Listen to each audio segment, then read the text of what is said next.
Namhlanje na-ke ngizogcizelela ey'ntweni esengike ngakhuluma ngazo noma ey'ntweni esesike sazizwa kukhulunywa ngazo esigabeni-ke sokulungiswa silungiselwa umhlaba omusha noma isiqalo esisha. Engizokugcwalisayo kakhulukazi-ke la kule video le ukuthi njengoba sazi ukuthi-ke kunoshintsho oluningi olwenzakalayo, abanye baze barifeye ey'ncwadini noma eBhayibhelini, kusambulo noma ku-Revelation ekhuluma nge-rapture, ekhuluma ngokwahlulela, ekhuluma nge-Judgment Day. Isona-ke isikhathi-ke leso ekukhulunywa ngaso esesifikile, kodwa-ke leso sikhathi esifikile ngeke size senzeke ngendlela iBhayibheli elichaza ngayo, kepha sizokwenzeka ngokuthi izinto ey'ningi zenzeka emindenini ngemindeni.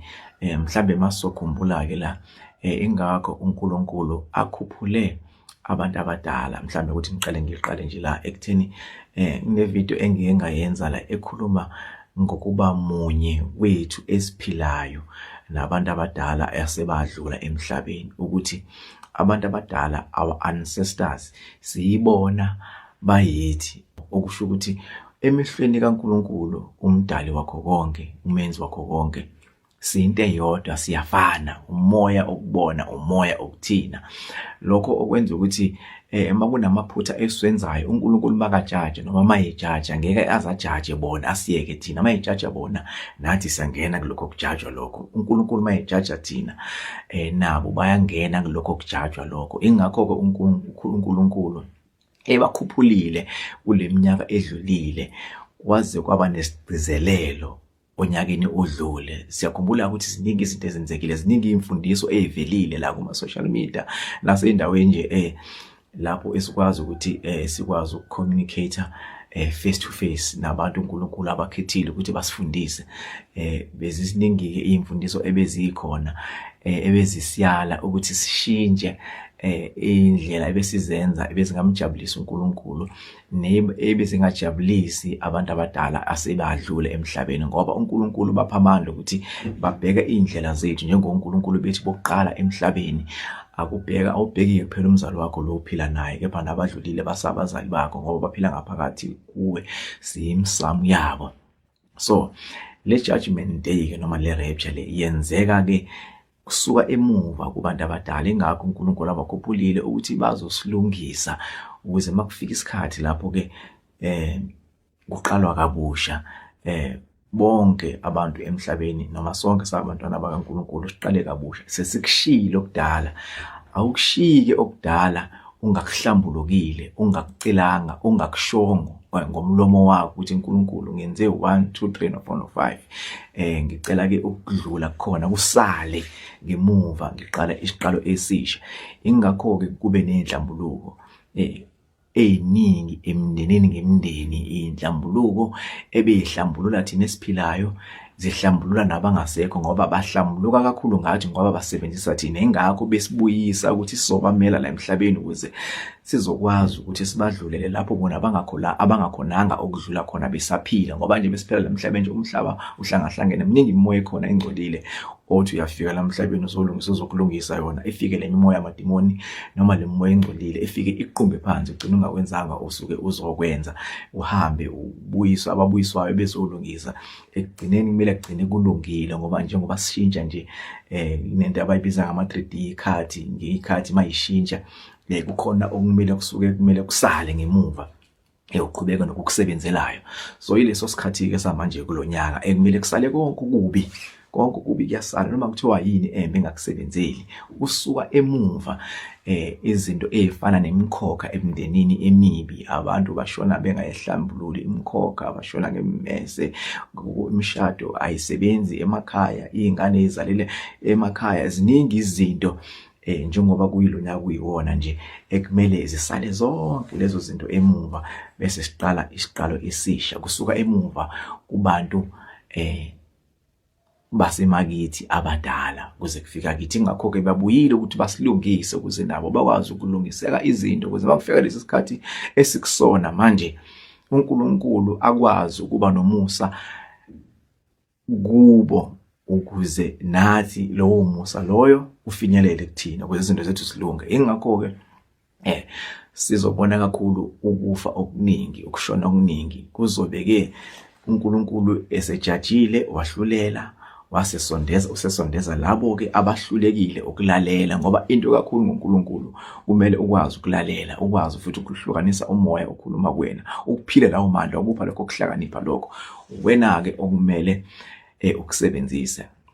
So ngale video ke le engiyenzayo ke manje eyokuthi ngigcizelele kubo bonke imiyalezo efikile kubona ebivela kubantu abadala, bona bayishaya indiva noma bangayinaka bathi mhlambe ngeke bezwe ngabantu abadala bayiphila impilo zabo, bona bayiphilele zabo impilo, mhlambe uJesu Kristu bakhuluma izinto eziningi ezinokwenza nento yokuthi bathathe kancane abantu abadala, kanti abantu abadala ibona abayindlela neqiniso ebheke uNkulunkulu umdali wakho konke. So ivideo ithi ke abantu makuthi basakukhumbula okwakade kuphumile ekutheni abakulungise baqondiswe imsamo yabo, benze inhlambuluko, kube khona imihlatshelo abayenzayo eqondene nokulungisa imsamo namakhaya abo, bakulungise lokho.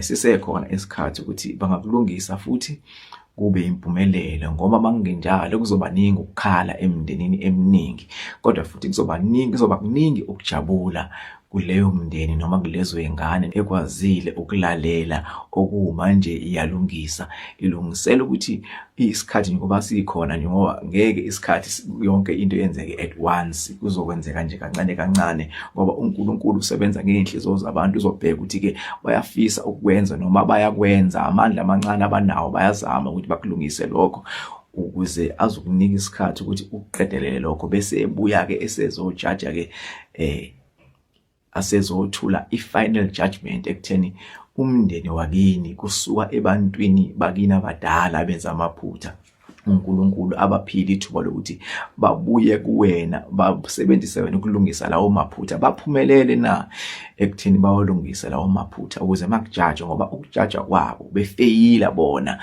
kufana nokuthi ukujaja kwethu sifeyila nathi. uNkulunkulu mayibhubhisa ke uzobhubhisa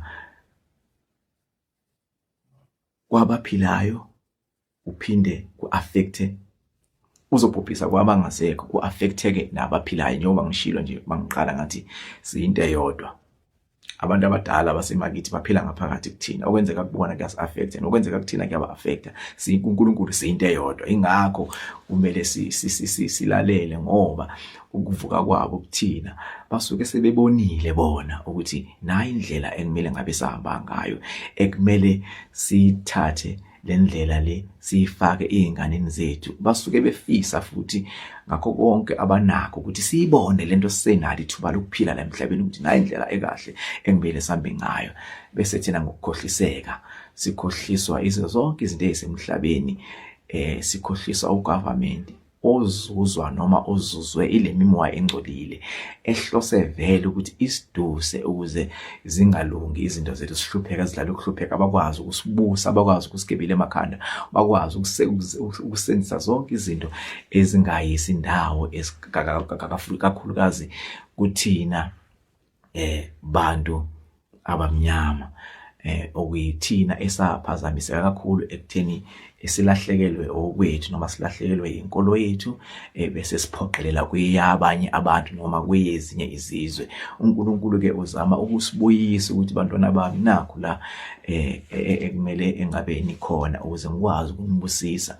So bengithi angikudluliseke lokho ukuthi abantu bangathi mase bebona izinto sezihamba ngelinye igiya, sekukhona ukufa okuningi, sekukhona okuningi ukuchitheka kwegazi, mhlambe lapho kumbandakanya mhlambe nokushona kwezingane, kuzobe sekuleso sikhathi-ke leso sokuthi mhlambe emndenini sahluleka noma sihlulekile ukulalela kusenesikhathi, uNkulunkulu usesondeza labo abangalalelanga abusise labo abalalelile.